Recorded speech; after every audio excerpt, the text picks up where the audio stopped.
Hey, bonjour à tous et bienvenue sur ma chaîne YouTube. On se retrouve aujourd'hui pour une nouvelle vidéo. Donc il s'agit de ma pile à lire du mois d'août. Bon, je préviens, j'ai fait une sélection de 10 livres. Mais en ce moment, mes envies changent tout le temps. Donc c'est une sélection de 10 livres modifiables, qui va sûrement se modifier d'ailleurs. Donc qui va sûrement se modifier tout au long du mois, selon mes envies. Voilà. Donc on verra au fil du mois. Si je reste là-dessus, tant mieux, sinon tant pis. Donc dedans se trouvent 3 livres de ma pile à lire de juillet que je n'ai pas su terminer. Peut-être même un 4e qui ne sera commencé qu'au mois d'août, je ne sais pas. On verra. Donc là j'ai pris moins de livres pour être sûre. Même si le problème ne vient pas du nombre de livres. Mais d'autre part, le problème vient d'autre part que du nombre de livres. J'expliquerai ça dans mon bilan qui sortira la semaine prochaine, juste après mon book haul. Voilà, donc mercredi book haul, dimanche bilan, et juste après normalement un update lecture. Ou alors le update lecture et de bilan, je verrai bien. Donc pour le mois de août, c'est ça. Pour le mois d'août, j'ai choisi de mettre le tome 4 de la saga Driver, donc Est, où cette fois-ci, en fait, si j'ai bien compris, ça va être du point de vue de Colton. Et tant mieux. On a des points de vue de Colton dans le tome 2 et dans le tome 3. Mais là, c'est principalement du point de vue de Colton. Même si je pense qu'on verra Riley de temps en temps. Enfin, en fait, je pense que c'est une suite du point de vue de Colton. Et tant mieux. J'ai trop hâte de le lire pour tout vous dire. Je peux pas vous dire ce qui se passe dedans parce que voilà. Je peux pas non plus vous faire le résumé du tome 3 parce que je suis seulement en train de le lire. Mais dans tous les cas, ben voilà. Ensuite, je vais peut-être me mettre le tome août avec, je ne sais pas. Je me suis mis Calendar Girl de juillet avec la couverture qui fait vraiment été vu qu'elle est jaune. Avec toujours la tranche qui va reformer donc Mia à la fin. Je vous mettrai une photo sur Instagram quand j'aurai tout lu. Voilà. Et donc là, cette fois-ci, Mia sera à Miami. Donc pas si loin que ça de chez elle. Enfin, pas si loin que ça quand même. Los Angeles, Miami, c'est pas tout près. Mais je me comprends où elle va servir de... Enfin, elle va servir. Non, elle va être engagée pour jouer dans le clip d'un rappeur. Ah non, d'un artiste hip-hop ultra populaire. Qui s'appelle Anton Santiago. Donc, j'en sais pas plus. Donc, en fait, ça fait 11 livres vu que j'ai rajouté le mois d'août. Voilà. Et bah, j'ai trop hâte de le lire. Et en fait, comme le mois de janvier, il y a un petit bracelet dedans. C'est marqué « Le bronzage part, mais les souvenirs restent ». Et dans le premier, je ne sais plus ce que c'était marqué. Si je le retrouve, je vous le dirai. Donc, quand j'en sers comme marque-page, hop, ça va dans mon pot. Un marque-page qui se trouve dans ma bibliothèque. Donc, je pense que je vais bien aimer la saga à la fin. J'espère. De toute façon, après, il reste que 4 tomes. Donc, dans tous les cas, je continuerai jusqu'à la fin. Donc, je me suis également mis août. Voilà. Où là, Mia va aller au Texas. Donc, c'est marqué, c'est au Texas que Mia se retrouve auprès d'un mania du pétrole, Maxwell Cunningham. Son père est décédé récemment et a laissé une bombe dans son testament. Il a légué 49% de son entreprise à une jeune femme, la sœur de Maxwell, dont ce dernier n'a jamais entendu parler et qui répond au nom de Mia Saunders. Il est précisé que Maxwell a 1 an pour retrouver cette sœur, où il perdra son empire au profit d'un groupe d'investisseurs peu scrupuleux. Un mois riche en rebondissements étonnants. Donc je pense pas que ça soit elle sa vraie sœur, mais on verra à ce moment-là ce que ça donne.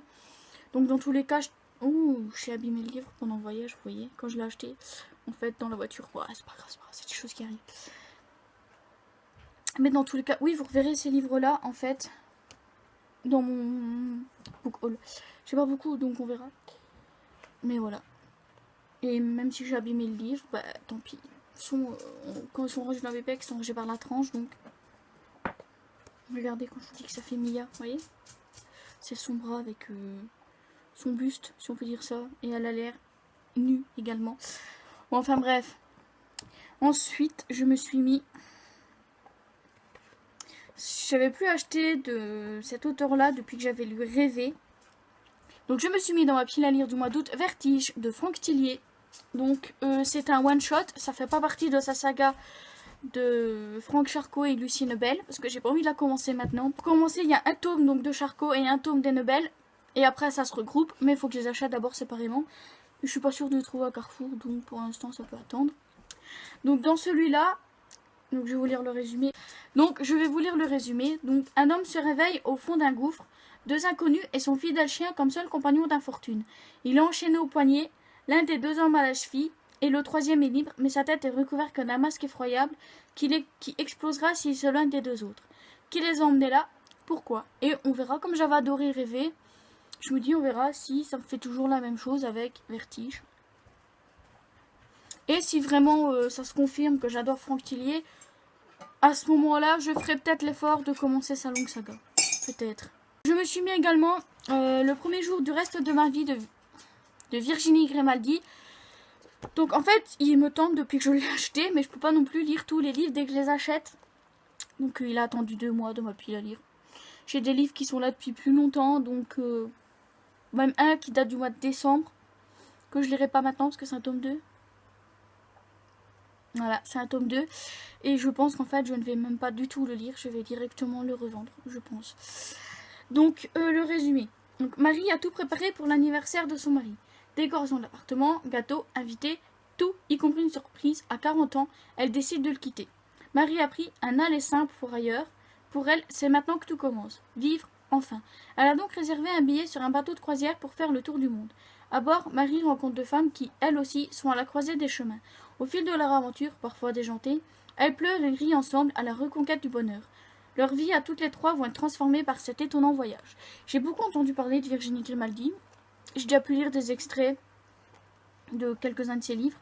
Et quand j'ai vu celui-là dans une brocante, je vais vous dire, pour 1,50 €, quelque chose dans le genre, j'allais pas dire non. Voilà. Et donc cela, je le lis parce que j'ai vu en fait, si je me trompe pas, c'est celui-là qui va être adapté au cinéma bientôt. Donc je me suis mis également Les Petits Secrets d'Emma de Sophie Kinsella, donc chez Pocket. Et en fait, je viens de me rendre compte que depuis le début de la vidéo, je ne dis absolument pas dans quelle maison d'édition c'est. Donc je pense que vous le verrez au bout d'un moment. Donc c'est soit livre de poche, pour l'instant c'est soit livre de poche, soit de Pocket en fait. Que ce soit Driven, Calendar Girl et celui de Virginie Grimaldi, c'est livre de poche. Franck Tillier et Sophie Kinsella, ou Kinsella, je ne sais pas, c'est chez Pocket. Et donc dans celui-là, c'est... à la fin, on a un billet 6,95 €. Enfin bref. Ce n'est pas qu'Emma soit menteuse, non, c'est plutôt qu'elle a ses petits secrets. Par exemple, elle fait un bon 40, pas du 36. Elle ne supporte pas les strings, elle a très légèrement embelli son CV, et avec Connor, son petit ami Hollis n'est franchement pas l'extase. Bref, rien de bien méchant, mais plutôt mourir que de l'avouer. Mourir? Justement. Lors d'un voyage en avion passablement mouvementé, Emma croit sa dernière heure arrivée, prise de manique, elle déballe tout à son séduisant voisin.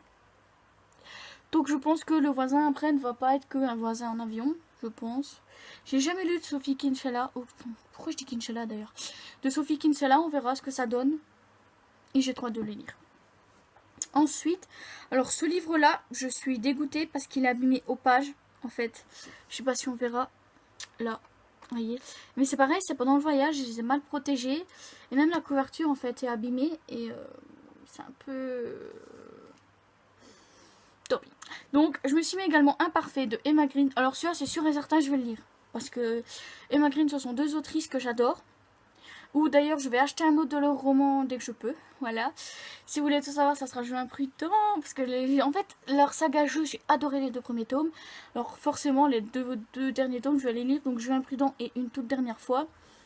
Et on verra. Donc c'est chez Addictive, bien sûr, vu qu'en général leurs romans sortent chez Addictive.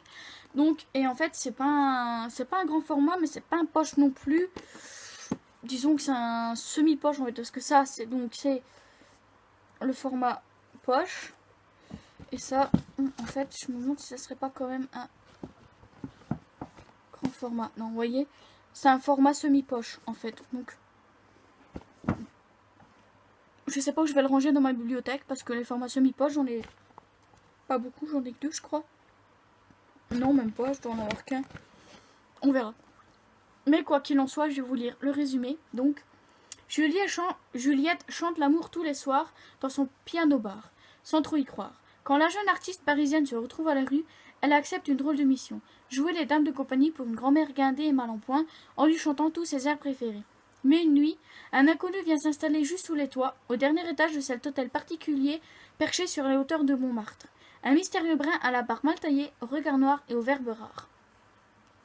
Entre Juliette, la chanteuse libre et romantique, Suzanne, la vieille dame snob et attachante, et Laszlo, le ténébreux aussi sexy que dangereux, cette colocation forcée s'annonce compliquée et parfaitement imparfaite.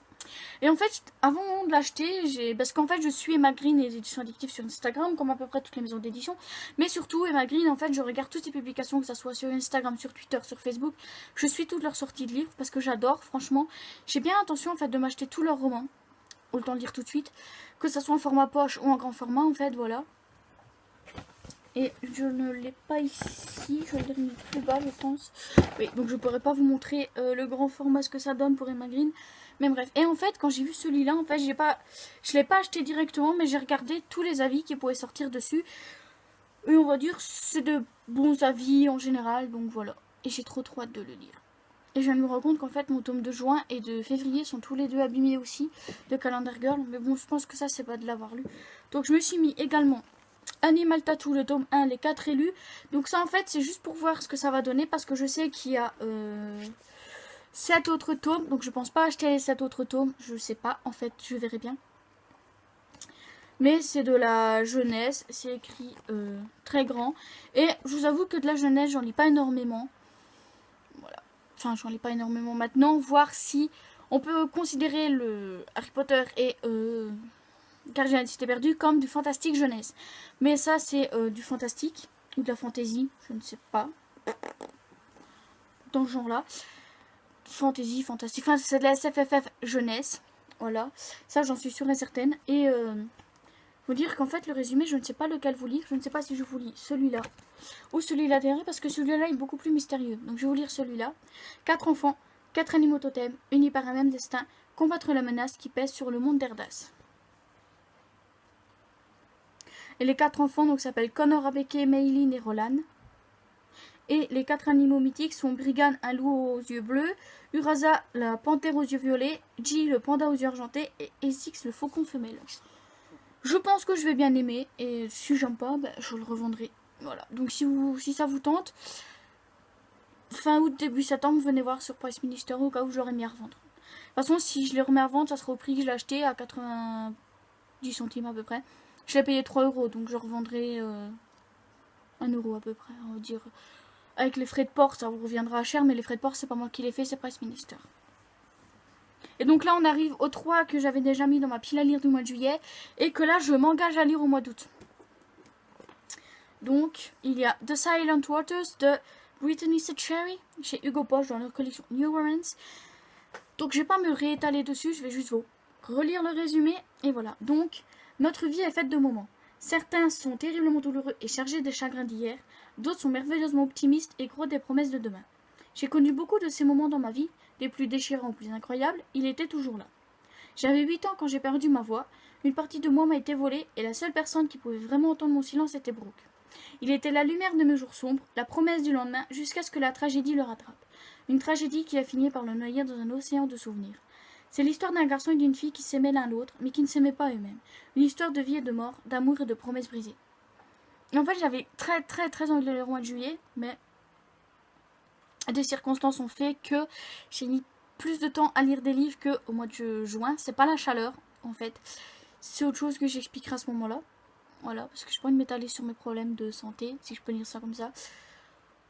Et là, ben, je pense qu'en fait, les 3 du mois de juillet, je vais les lire début août pour être sûr qu'ils soient lus.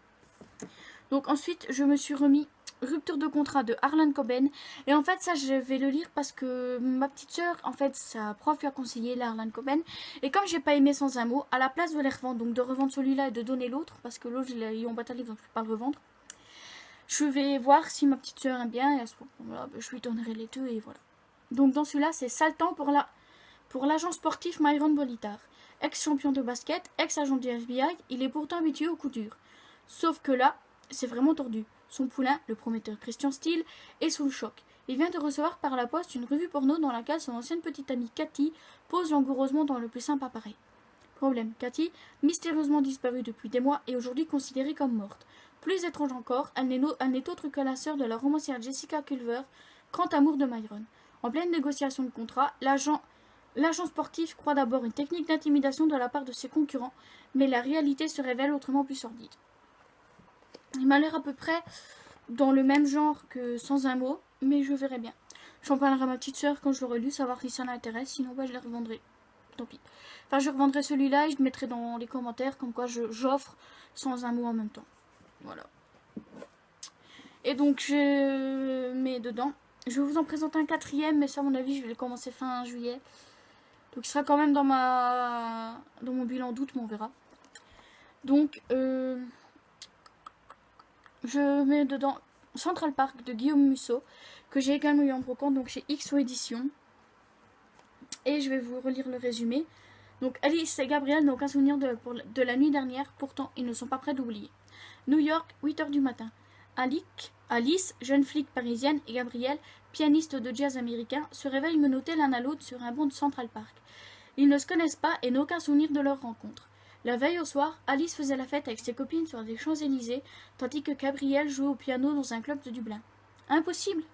Et pourtant, les questions succèdent à la stupéfaction. Comment se sont-ils retrouvés dans une situation aussi périlleuse?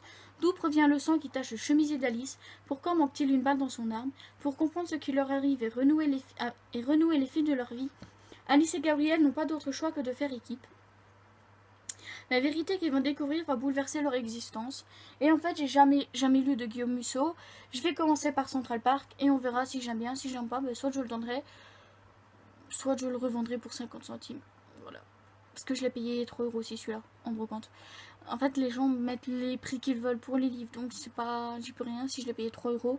Enfin, tu me diras, il coûte quand même 21,90 €. Donc, je vais pas me plaindre que je l'ai payé 3 €. Voilà. Mais voilà. Donc, c'est tout pour la vidéo. Donc, comme je l'ai dit, enfin, je vais vous en présenter un quatrième. Il s'agit donc du tome 2 de Gardien des cités perdues de Shannon Messenger, que je n'ai pas eu le temps de lire au mois de juillet. Enfin, pour l'instant, du moins, les trois derniers que je les ai présentés avant, sur un certain, j'aurai pas le temps de les lire. Celui-là, je vais essayer de le commencer fin juillet et de le terminer début août. Voilà.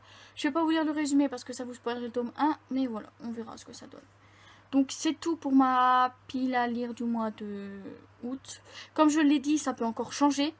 Ceux que je suis sûre de lire, bah, c'est Imparfait et les 2 Calendar Girls, peut-être même Vertige. Les autres, ça peut encore changer, on verra selon mes envies. En général, quand je me fixe une pile à lire, je m'y tiens. Maintenant, il faut voir. Voilà. Ah oui, et que je vais également lire un livre. Enfin, je vais le commencer là, vendredi. Vous aurez déjà vu la vidéo. Mais c'est pas grave, donc j'ai commencé vendredi. Donc à mon avis, ça va s'étaler sur dernière semaine de juillet. Et début août. Avec Brunel, donc Agathe. De la chaîne YouTube Brunel. Donc je vais lire, je ne connais plus le titre, La Révolte de Feu, donc qui est le 2e tome de La Reine du Turling. On avait déjà lu le tome 1 en lecture commune et on a décidé en fait de lire toute la saga en lecture commune. Donc là le tome 2 vu qu'il est sorti et le tome 3 quand il sera sorti également en poche. Mais je pense que ça sert à rien de le mettre dans une pile à lire vu que de toute façon je vais le commencer là vendredi, on sera fin juillet donc... En fait demain parce qu'on est jeudi. Ouais, on est jeudi, ouais c'est pas grave. C'est pas grave. Donc voilà. Moi je vous dis à mercredi pour une prochaine vidéo. Donc ça sera mon book haul. Donc soit je le tourne ce week-end, soit je le tournerai mercredi. Je verrai bien. Mardi. Histoire que... Voilà. Et je pense que mercredi je tournerai le bilan et l'update. Les deux en même temps. Voilà. Et je vous prépare des vidéos aussi pour le mois d'août. En fait, là, pour le mois de juillet, j'avais toutes mes vidéos de prêtes, sauf bien sûr la sortie livresque, vu qu'il faut en général attendre fin du mois pour avoir toutes les sorties du précédent mois. Bien sûr, pour le mois de septembre, les sorties livresques seront plus conséquentes, vu que c'est la rentrée littéraire. À partir du 22 août, je pense, c'est la rentrée littéraire. Donc, il y aura beaucoup plus. Et je sais pas, je pense que je la ferai en 2 parties. Début septembre, fin septembre.